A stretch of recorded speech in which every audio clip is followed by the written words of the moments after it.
Selamat siang semuanya, siang menjelang sore ya. Nah, pada kesempatan kali ini saya akan mereview ya, mereview lagi, memberi sharing ya salah satu saham, eh, salah satu perusahaan yang terdaftar di Bursa Efek Indonesia ya, yaitu Panca Budi Idaman ya, PBID. Tapi sebelumnya saya akan melihat dulu posisi posisi dari IHSG kita pada hari ini tanggal 21 Desember tahun 2023. Jadi posisi hari ini posisi 7.187 ya. Jadi kalau ini menurut saya posisi yang cukup tinggi ya. Posisi yang cukup tinggi setelah beberapa waktu yang lalu itu masih di angka 6.600-an ya. Sekarang udah. Ini kalau kita lihat 1 tahun, nah ini ya, tahun ini cukup tinggi ya, naik ya. Nah, tetapi tidak berarti kalau IHSG-nya itu naik, saham-saham yang kita keep itu pasti naik semua, itu belum tentu ya. Ya, jadi tidak selalu ada korelasi yang positif ya antara saham-saham yang kita keep dengan kenaikan IHSG ya. Oke, bisa jadi kenaikan IHSG saat ini pada saham-saham IPO atau saham-saham yang baru ya. Perusahaan-perusahaan yang baru bisa jadi seperti gitu. Nah, itu apa? Pandangan saya tidak sampai ke sana ya untuk hari ini ya gitu. Oke ya, jadi untuk hari ini saya akan fokus pada salah satu perusahaan atau emiten yang akan kita analisis fundamentalnya ya, seperti itu.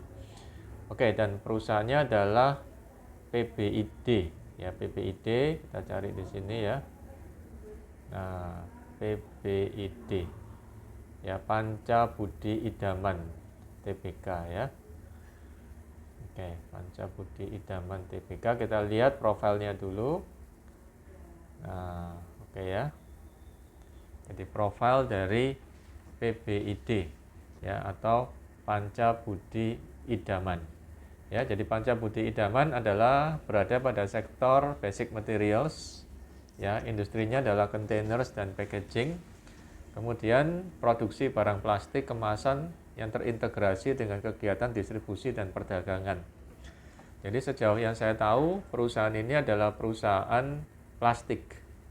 Ya, perusahaan plastik ya. Jadi kalau saya mikir plastik, nah ini plastik pasti dibutuhkan oleh masyarakat ya.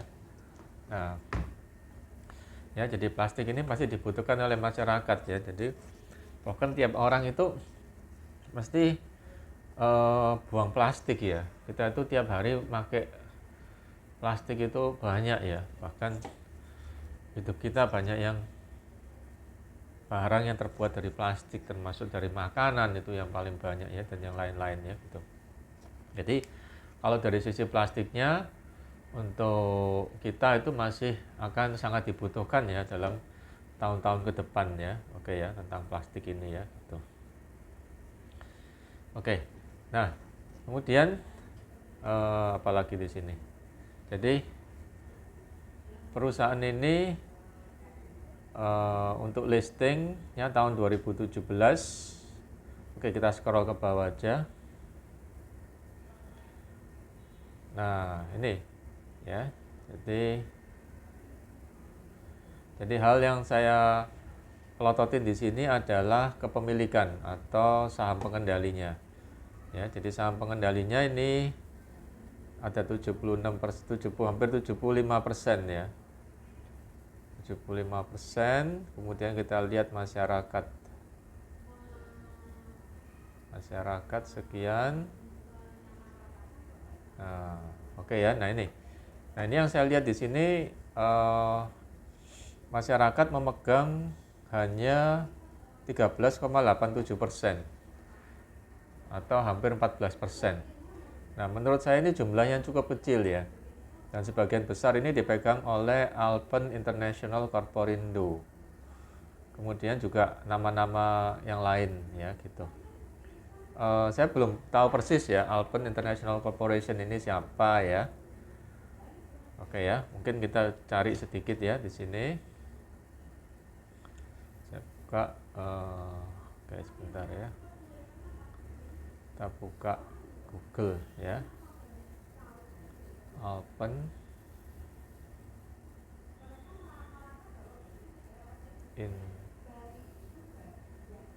International Corporindo.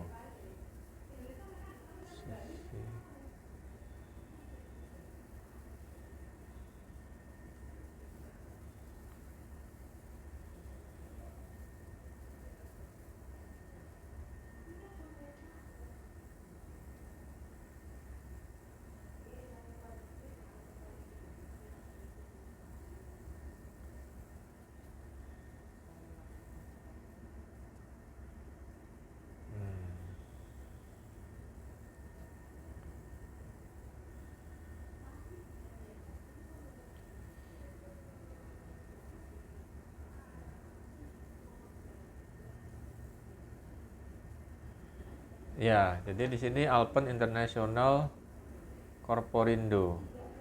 Ya, jadi ini perusahaan yang ada di Indonesia ya. Perusahaan yang ada di Indonesia. Nah, bisa jadi ini perusahaan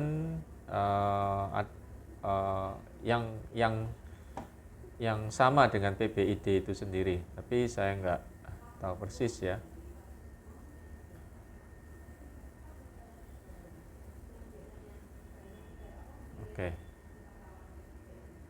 Oke, kita kembali. Nah, kita kembali ke sini ya. Oke ya. Nah, oke. Nah, oke ya, ini memerlukan penelusuran lebih lanjut ya tentang Alpen International Corporindo, tapi bisa jadi perusahaan ini masih yaitu tadi yang namanya PBID itu tadi ya, bisa jadi yaitu yang nama di bursanya PBID, tapi nama perusahaan sebenarnya adalah Alpen International Corporindo ya. Jadi koreksi ya jika saya salah ya.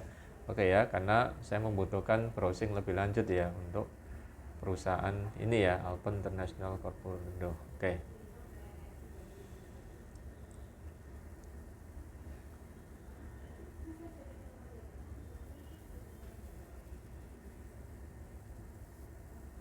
Oke, nah ini saya temukan data yang baru, ya kan, tentang pemilik atau pengelola dari Panca Budi, ya. Oke.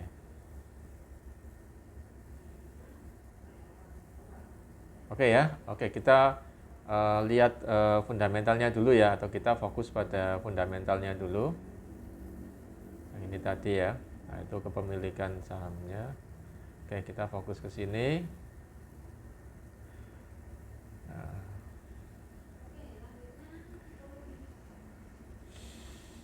Oke. Nah, jadi yang tadi saya plototin tadi, jadi masyarakat ini hanya di bawah 14% ya. Nah, kalau saya pribadi, saya suka perusahaan-perusahaan di mana masyarakat tidak menguasai terlalu besar atau maksimum 30% lah dari total sahamnya ya. Oke ya, jadi saya lebih suka yang seperti begitu ya, gitu ya. Oke. Nah, di sini angka ini cukup saya suka ya, jadi relatif kecil ya, masih di bawah 14%. Sedangkan yang gede itu dikuasai oleh PT Alpen ini, yang ya dugaan saya ini adalah juga bagian dari PBID itu tadi ya, Panca Budi Idaman, dan mungkin nama-nama di sini adalah pemilik langsungnya gitu ya. Nah, dugaan saya seperti itu, tapi ya koreksi jika saya salah. Tapi dari porsi masyarakat yang segini itu menurut saya pribadi saya oke ya gitu. Nah, kemudian saya scroll ke bawah.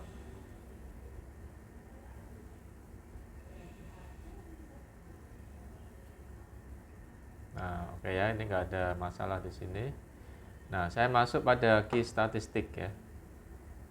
Key statistik. Nah, oke ya, yang saya perhatikan di sini adalah earning per share Kemudian dividen per share, ya, dividen payout ratio. Nah, ini ya. Nah, untuk yang earning per share ini dari tahun 2020 198, 219, 188 dan 183 ini cukup stabil ya. Ya, jadi nggak melonjak ya, nggak melonjak tapi ya relatif stabil ya. Gitu. Nah, kemudian untuk dividen per share ini 100 rupiah, 110 rupiah per lembar sama 100 rupiah per lembarnya. Harga sekarang adalah 1.310 ya. Jadi kalau 100 per 131 ya sekitar berapa itu ya? 10 per 13 ya. Nah, 10 per 13 kita hitung ya, kurang lebihnya berapa ya? 10 per 13, 10 per 13 ya 7,6% ya. Nah, 7,6% ya. Nah, ya 7%-an lah ya, cukup bagus lah ya. Oke lah ya. Gitu ya. Dan DPR-nya sekitar kisaran tahun 2020, 21 dan 22 itu kisarannya 50%. Ini oke lah, angka yang oke lah. Ya kan, 50%. Ya. Itu 50% dividen per share-nya ya, cukup bagus ya gitu. Dan pembagian dividen ini kalau kita lihat jadi ini ya yang saya lihat ya, ini ya. Ini oke. Kemudian dividen per share-nya kita lihat dari tahun ke tahun ini meningkat ya. Kalau saya lihat angkanya di sini kok bagus ya. Dari tahun 2017, 18 sampai tahun 2022 itu meningkat terus 43, 50, 59, 100, 110 dan 100 ya. Meskipun situasi pandemi. Jadi kalau dari sini saya lihat angka di sini baik ya, bagus ya, gitu ya. Oke ya, kita scroll ke bawah. Nah, scroll ke bawah. Ya. Nah, kita scroll ke bawah, yang saya plototin adalah market cap di sini ya, sekian. Kemudian sales-nya ya. Kemudian net profit ya kan. Kemudian dividen per share, earning per share ya, dan sebagainya. Oke ya, jadi dari market cap ini cukup gede ya, di atas 2 triliun ya. Jadi perusahaannya lumayan gede, kokoh ya, bukan yang di bawah 1 triliun atau ratusan miliar, bukan ya. Nah, perusahaan swasta ini salesnya sampai 3,5 T per tahunnya.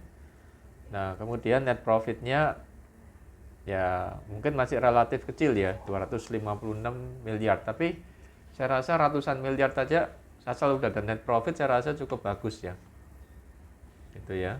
Jadi nggak sampai rugi ya gitu. Kemudian yang kita plototin lagi adalah, nah ini saya lihat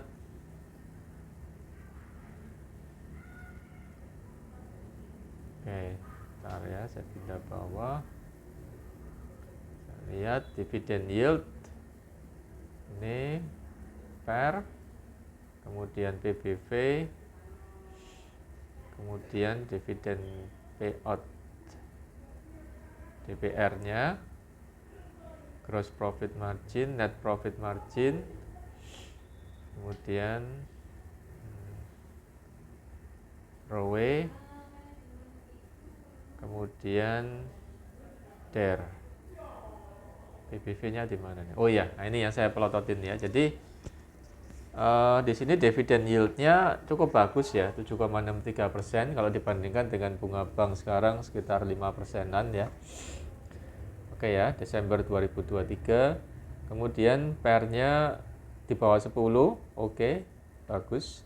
Kemudian PBV-nya masih di bawah 1, hampir mendekati 1, masih ada diskon 2%. Nah, kemudian DPR, dividen payout ratio-nya juga lumayan gede ya, 50%-an tadi. Kemudian net profit margin-nya 7,34%. Cukup bagus ya.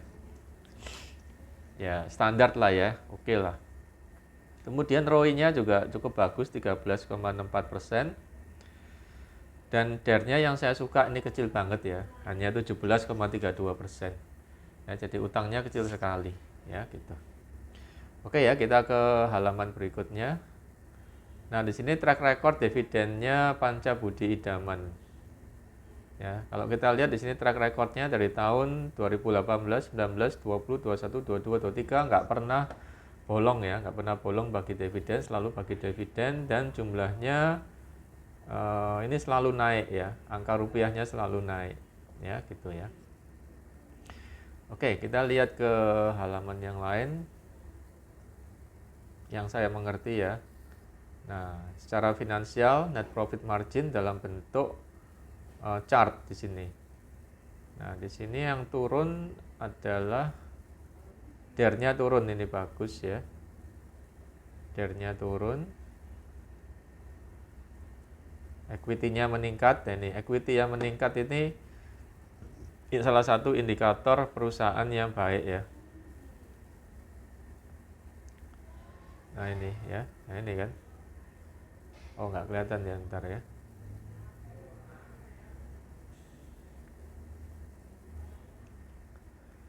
Ya, di balance sheet ini salah satu indikatornya, ini equity-nya naik ya, ini kita lihat ya. Nah, ini ya, naik ya. Equity-nya naik ya. Yang warna hijau itu ya.